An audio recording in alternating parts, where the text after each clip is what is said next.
حضرت یوسف علیہ السلام کا خواب دیکھنا، باپ کو بتانا، یعقوب علیہ السلام کا تعبیر نہ دینا اور تدبیر بتانا، بھائیوں کا ان کے خلاف سازش کرنا اور یوسف کو جنگل لے جانا اور انہیں کنویں میں ڈالنا اور اپنے والد کو جھوٹ بول کر غلط ہیلا کرنا، یعقوب علیہ السلام کا پریشان و غمگین ہونا اور یوسف علیہ السلام کا قافلے والوں کے ہاتھ سے باہر آنا، قافلے والوں کا ان کو لے کر مصر جانا اور مصر کے بازار میں ان پر بولی لگنا۔ عصمت محفوظ رہی غلاموں کی قطار دیکھو، لگا ہے مصر کا بازار دیکھو۔ یہ عصمت تو برحق تھی، اللہ کے رسول و نبی تھے، لیکن غلاموں کی قطار میں تھوڑی دیر کے لیے تو کھڑے رہے۔ تو میں نے ایسے ہی تک بندی میں کہا، جوش میں آیا، میں نے کہا عصمت محفوظ رہی غلاموں کا قطار دیکھو، اور صرف اس شعر پر آنسو کا آبشار دیکھو، اور اس کے احوال کو سمجھنا ہو تو اخبار دیکھو، لگا ہے مصر کا بازار دے۔ بھائی لاؤ نا یار، وہ کدھر ہے ہمایوں کے لوگ؟ سب معلوم ہے ان کو، لاتے نہیں۔ تو پورا غزل لاؤ میرا، سناتا ہوں آج ان کو جوش میں آ گیا۔ عجیب بات ہے، آیتیں آرام سے سنتے اور غزلیں جوش سے سنتے۔ کمکل لی وہ سب جوشیان نہیں ہے، جوشیان۔ سبحان اللہ، ان کا جوش اپنی رضا کے لیے قبول فرمائے۔ اصل میں بلا رہے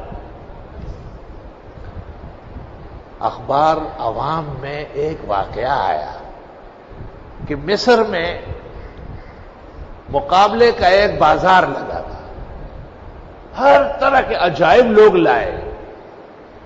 ایک اسلامی گوڑیا تھی اور اس نے چہرہ چھپایا تھا اور مسلح بچھایا تھا اور اسلامی ہیئت بنائی تھی، لیکن تمام بازار میں حسن اور اداؤں میں وہ اول آئی، کیونکہ ان صفائی ستھرائی اور زیب و زینت، تقوی و تقدس کسی کا نہیں آیا۔ اس پر میں نے جو اظہار رائے کیا، تو ان کو ایسے موقع پہ خود لانا چاہیے، کچھ عقل سے کام لینا چاہیے۔ چند روز قبل عوام اخبار میں مصر کے بازار کے احوال شائع ہوئے، جس میں ایک میلے میں ایک گڑیا نے اول انعام جیتا تھا۔ یہ اسلامی گڑیا مغربی گڑیا باربی کے مقابلے میں بنائی گئی۔ مغربی طرز کی باربی گڑیا کا لباس انتہائی فحش اور مختصر تھا، اور ایک خاص سازش کے تحت مسلمانوں کے بچیوں کے ذہن کو خراب کرنے کے لیے بازاروں میں اسے عام کیا جا رہا تھا۔ اس مغربی طرز کی گڑیا باربی کے ساتھ اس کے سامان میں سرخی پاؤڈر، نیم اوریاں لباس، مختلف طریقے کے کھیل کود کا سامان تھا، جس سے ابتدا سے ہی مسلمان بچیوں کے دماغ میں یہ بات بٹھائی جائے کہ ان کی زندگی کا مقصد صرف لباس اور کھیل کود ہے۔ دراصل یہ مغربی سازش ہے کہ مسلمان بچوں اور بچیوں کو ابتدائی سے ان کے مذہب سے دور رکھا جائے، تاکہ آگے چل کر یہ اسلام کے کسی کام نہ آ سکے۔ اس کے برعکس بازار مصر میں پیش کی جانے والی اسلامی گڑیا مکمل طور پر اسلامی لباس میں ملبوس ہے اور حجاب کر دیے، پردہ کھولا۔ اس کے ہمراہ اسلامی طرز کا لباس، دوپٹہ، برقع، تسبیح اور نماز پڑھنے کے لیے مصلی شامل ہے۔ اس کے ساتھ اسلامی طور طریقوں کی تفصیلات بھی موجود ہیں۔ عوام اخبار میں اس کے ساتھ اور بھی درد و غم کی داستانیں لکھی تھی۔ اس کے عنوان میں یہ مصرع تھا، لگا ہے مصر کا بازار دیکھو۔ ہمایوں لکھ رہے ہیں، حضرت شیخ مفتی صاحب نے جب یہ خبر پڑھی تو بہت آبدیدہ ہو گئے اور بہت مختصر سے وقت میں اسی بحر میں فی البدیع اشعار ارشاد فرمائے۔ قارئین کرام کی دلچسپی اور بشاشت طبع کے لیے یہ اشعار ماہنامہ الاقصی میں پیش خدمت ہے۔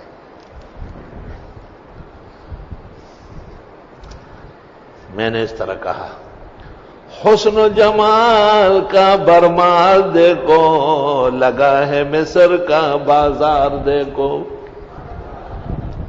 شان و شوکت کا انتظار دیکھو، لگا ہے مصر کا بازار دیکھو، خوبیاں جمع ہے انبار دیکھو، لگا ہے مصر کا بازار دیکھو، علم و عمل بترقی ہے تو کردار دیکھو، لگا ہے مصر کا بازار دیکھو، سر باطن کے لیے پاکی گفتار دیکھو، لگا ہے مصر کا بازار دیکھو، اناب لب لعاب دہن کا خمار دیکھو، تیرے جلوے پہ فنا ہو کہ طلبگار دیکھو۔ سب وہاں جمع تھے اسلامی گڑیا کے پاس، سارا جہان، اس پر میں نے یہ مصرع کہا کہ تیرے جلوے پہ فنا ہو کہ طلبگار دیکھو، لگا ہے مصر کا بازار دیکھو، تیری ایک دید کے دولت کے جان نثار دیکھو،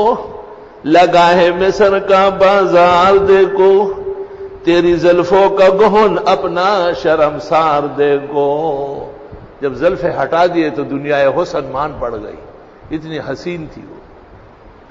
تیری آنکھوں کی نظر اپنا گلزار دیکھو، لگا ہے مصر کا بازار دیکھو، حسن صورت کا تماشا ہے تو رخسار دیکھو، لگا ہے مصر کا بازار دیکھو، حسن یوسف کا امتحان سر بازار دیکھو، لگا ہے مصر کا بازار دیکھو، عصمت محفوظ رہی غلاموں کی قطار دیکھو، لگا ہے مصر کا بازار دیکھو، صرف اس شعر پر اشکوں کا آبشار دیکھو، لگا ہے مصر کا بازار دیکھو، اس تک بندی کو سمجھنا ہو تو اخبار دیکھو، لگا ہے مصر کا بازار دیکھو۔ اللہ اکبر، اللہ اکبر۔ بہرحال حضرت یوسف علیہ السلام مصر پہنچے، پہلے تو بازار میں قافلے والوں نے متاع عزیز سمجھ کر بیچنے کی کوشش کی، اور عزیز مصر نے خریدا اور گھر لے آئے اور اپنی بیوی کو کہا زلیخا کو اکرمی مثواہ عسیٰ ان ینفعنا او نتخذہ ولدا، بہت عزت والا بندہ ہے، بہت خیال رکھنا۔ اس نے خیال رکھنے میں مبالغہ کیا، بہت مبالغہ کیا۔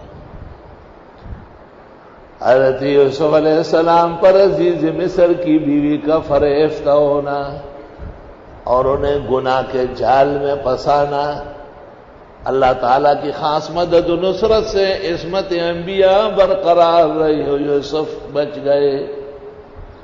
یوسف علیہ السلام کے حسن و جمال کو دیکھ کر خواتین مصر کا اپنے ہاتھوں کو اور انگلیوں کو کاٹنا، یوسف علیہ السلام بغیر وجہ کے جیل جانا اور جیل میں 7 یا 14 سال رہنا، اور ایک خاص واقعہ و تعبیر کے نتیجے میں باہر آنا، بادشاہ مصر کا ان کو اپنا قریبی بنانا اور یوسف کے حق میں بادشاہ مصر مستعفی ہونا اور حضرت عزیز مصر اور بادشاہ مصر بننا۔ اس زمانے میں قحط سالی کا پھوٹ جانا اور پورے عالم میں اناج کی تکلیف کا ہونا، یعقوب پیغمبر نے شام میں سنا اور بیٹوں کو کہا مصر میں کوئی بادشاہ رحم دل اناج دیتا ہے، جاؤ تم بھی اپنے گھرانے کے لیے اناج لاؤ۔ برادران آئے اور حضرت یوسف کے سامنے پیش ہوئے، فَعَرَفَهُمْ وَهُمْ لَهُ مُنْكِرُونَ، حضرت نے ان کو پہچانا، آئے اور وہ کہاں پہچانتے تھے، وہ تو کنویں میں ڈال چکے تھے، وہ قافلے والوں کو بیچ چکے تھے۔ اور ان سے پوچھنا کہ تم کتنے بھائی ہو؟ انہوں نے کہا ایک تھا یوسف نام کا، وہ چوریاں کرتا تھا۔ ہے ایک غلط واقعہ، تہمت کو انہوں نے آگے بڑھایا۔ آپ نے کہا، آپ سمجھ گئے، لیکن آپ نے کہا انتم شر مکان، ابھی تک غلط باتیں کر رہے ہیں۔ اور انہوں نے، ان کا ایک بھائی ہے بنیامین، میرے والد ان سے تسلی حاصل کرتے ان کا اناج دینا۔ آپ نے کہا ٹھیک ہے، ان کا بھی اناج دیتا ہوں، لیکن اس کو لانا ہے ساتھ تاکہ تصدیق ہو جائے۔ اور جب بنیامین آئے اور سب دو دو بیٹھ گئے، حضرت یوسف نے حکم دیا کہ شام کے پیغمبر کے بیٹے، ان کا احترام کیا جائے، تو انہیں عزت سے علیحدہ بٹھایا گیا، دو دو بیٹھ گئے، اب بنیامین اکیلے بیٹھے تھے۔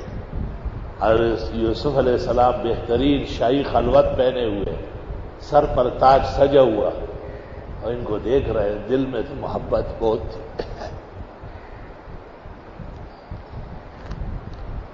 بنیامین سے پوچھا تم اکیلے کیوں؟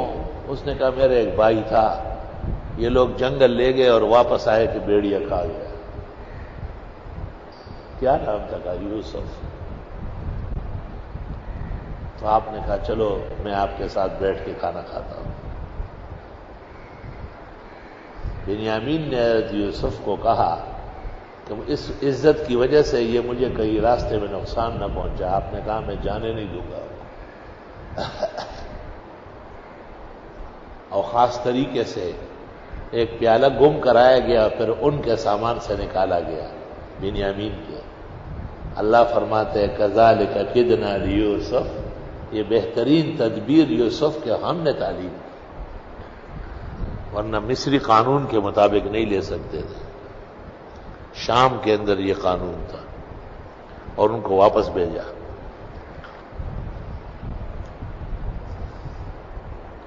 اناج وناج دے کے جب وہ واپس آئے، بنیامین ساتھ نہیں۔ یعقوب علیہ السلام نے یہ کیا ڈرامہ کیا، پہلے ایک اب دوسرا، کہ جی اس نے بھی چوری کی، ہم کیا کریں؟ وَاسْأَلِ الْقَرْيَةَ الَّتِي كُنَّا فِيهَا وَالْعِيرَ الَّتِي أَقْبَلْنَا فِيهَا وَإِنَّا لَصَادِقُونَ قَالَ بَلْ سَوَّلَتْ لَكُمْ أَنفُسُكُمْ أَمْرًا۔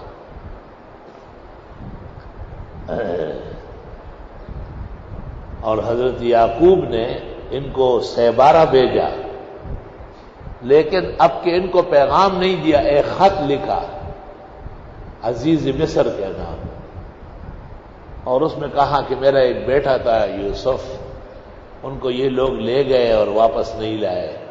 پھر اس کا بھائی تھا بنیامین، کنت اتسلی بہ، تفسیر مظہری، قرطبی، روح المعانی، وہ تم نے بٹھا لیا اور کہتے ہو کہ اس نے چوری کی۔ لا نسرق ولا نلد سارقا، نہ ہم چور ہیں اور نہ چور کو جانتے ہیں، میرے بیٹے کو فوراً رہا کرو، ورنہ ایسی بد دعا دے دوں گا کہ تدرک سابع ولدک، تیری سات پشتیں غرق ہو جائے گی۔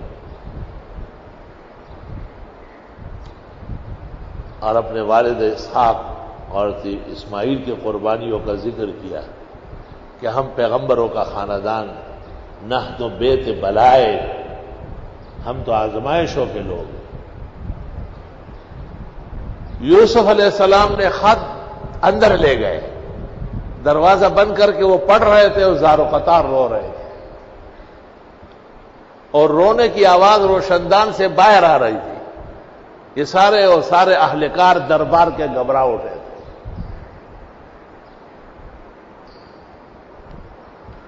اور اس کے بعد آپ نے کہا،